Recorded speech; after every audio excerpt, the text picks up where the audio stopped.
ఆంధ్రప్రదేశ్లో కాపులు సీఎం కాకుండా కుట్ర జరుగుతోంది అని చెప్పేసి రైట్ పెద్దలు ఉన్నారు. ఇంకో ఆయన ఇప్పుడే వచ్చారు, ఆయన పేరు చెప్పకూడదు. ఆయన మా పార్టీలో జాయిన్ అవుతున్నాడు. ఆయన కాపే. అబ్బో, ఆయన రావడానికి వీల్లేదు. ఎవరిని చేర్చుకోండి, చేసుకుంటే ఏమైపోతాం, ఏ పార్టీ పోతాం. ఇది ఈవేళ చాలా విలువైనటువంటి అంశం. అలాగే జిఎస్ రావు గారితో కానీ ముద్రగడ పద్మనాభం గారితో కానీ ఈ విషయాలన్నీ ఎందుకు జరుగుతున్నాయి? కాపు ముఖ్యమంత్రి రాష్ట్రంలో కాకూడదనేటువంటి విషయాలు ఇవన్నీ జరుగుతున్నాయనేటువంటి విషయాలు నేను చెప్పడానికి ఏ విధంగా కూడా నాకు పద్మనాభం గారిని 99లో బీజేపీ ఎంపీగా పోటీ చేయొచ్చు.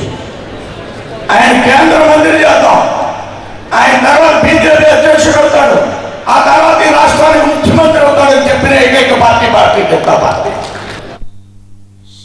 Right sir.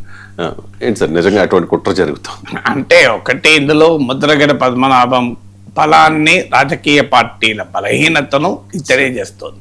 ఎందుకంటే ఆయన బతికుండగా రాజకీయ పార్టీలు భిన్న రకాలుగా వ్యవహరించాయి, స్పందించాయి, అవమానించాయి, అణచివేశాయి, అవహేళన చేశాయి.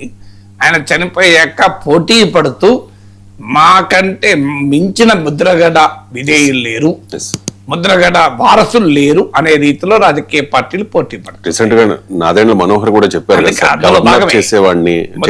గవర్నర్ చేసేవారిని అంటూ జనసేన ముందుకు వస్తుంది, ముద్రగడను ముఖ్యమంత్రి చేసేవారం అంటూ బీజేపీ ముందుకు వస్తుంది. అంటే ముద్రగడ వారసత్వము రాజకీయంగా తమకు ఇబ్బందులు పెడుతుందా అన్న కూటమిలో ఉన్న ఆందోళన తెలియజేస్తుంది.